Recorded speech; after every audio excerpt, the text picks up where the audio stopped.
So I just watched part 1 of the Kanye documentary on Netflix. I was really bummed I couldn't watch the other episodes, but it's like a, you know, slow drip. I think the next one is February 23rd. That was just so incredibly well done.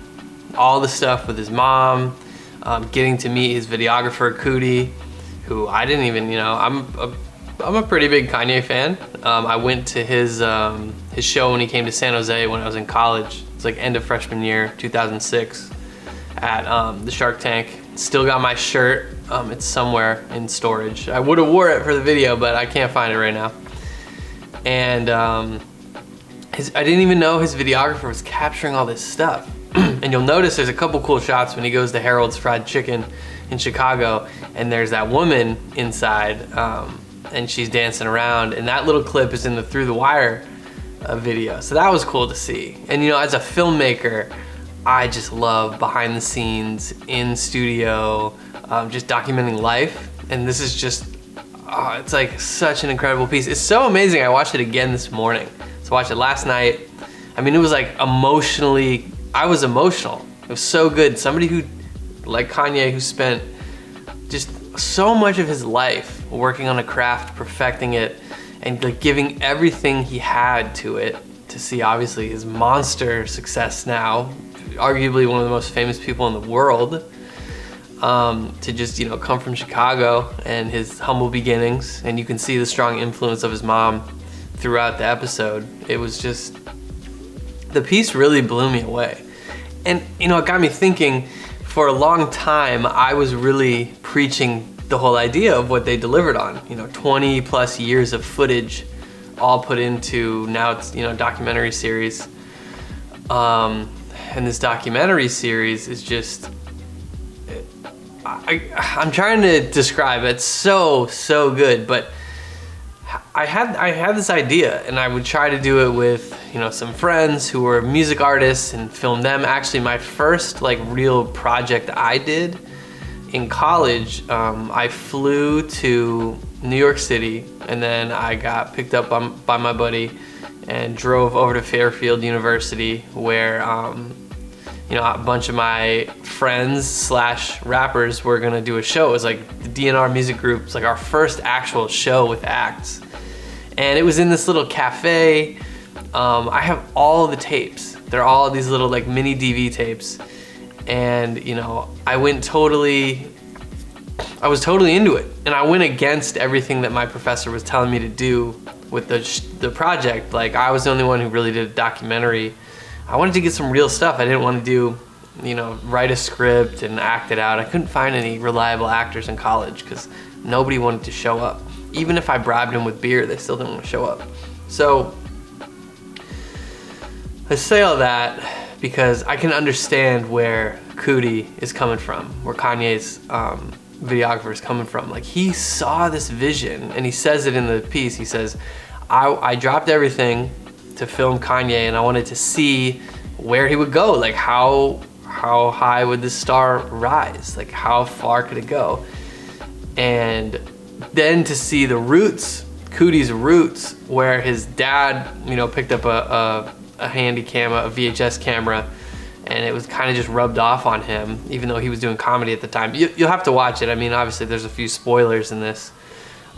You really should watch it. It moved me creatively so much that I'm like texting and voice messaging people and saying, like, the creative people I know, and saying, like, you just cannot stop. Don't stop doing what you're doing with your craft.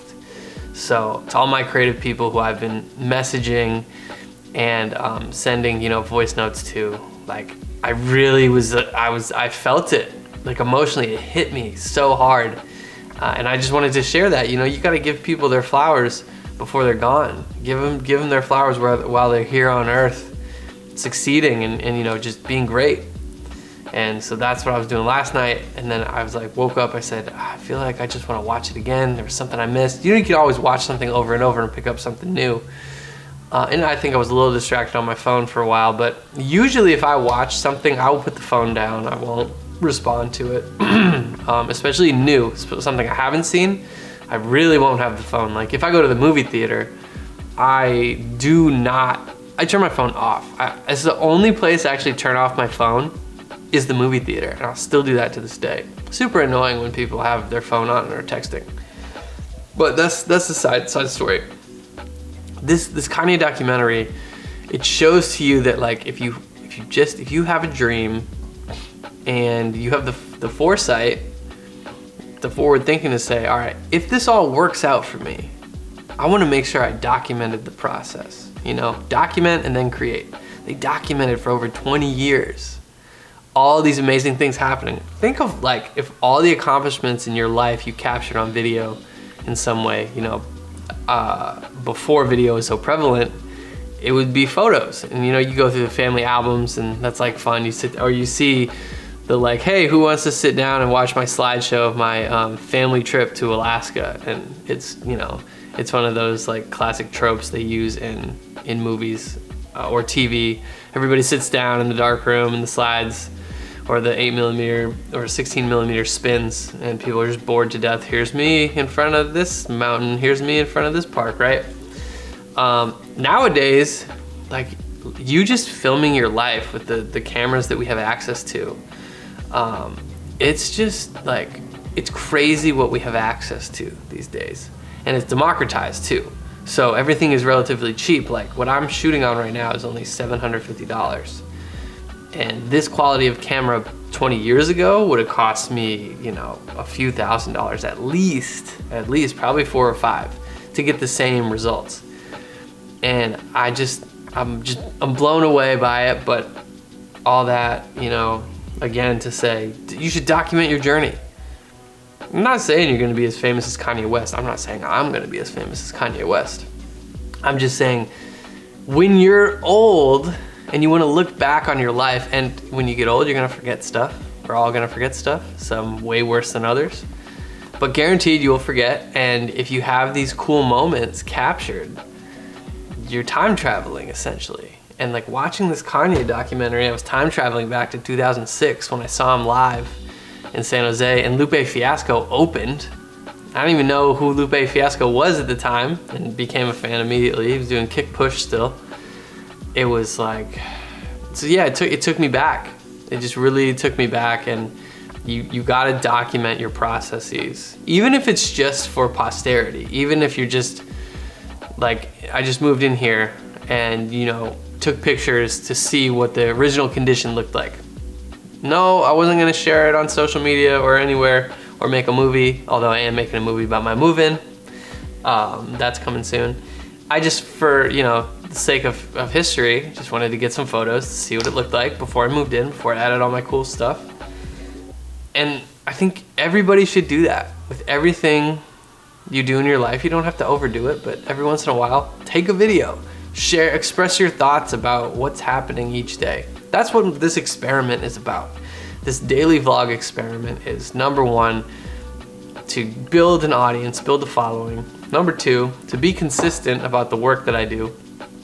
And number three, it's gonna be cool to look back on all these days and then wonder like, what was happening in my world? Where was I living? You know, what was happening in Orange County in 2022, February 19th on a Saturday? That's just document and create. That's all I got for the day. Like, subscribe, share, comment, you know what to do, and I'll see you tomorrow. Peace.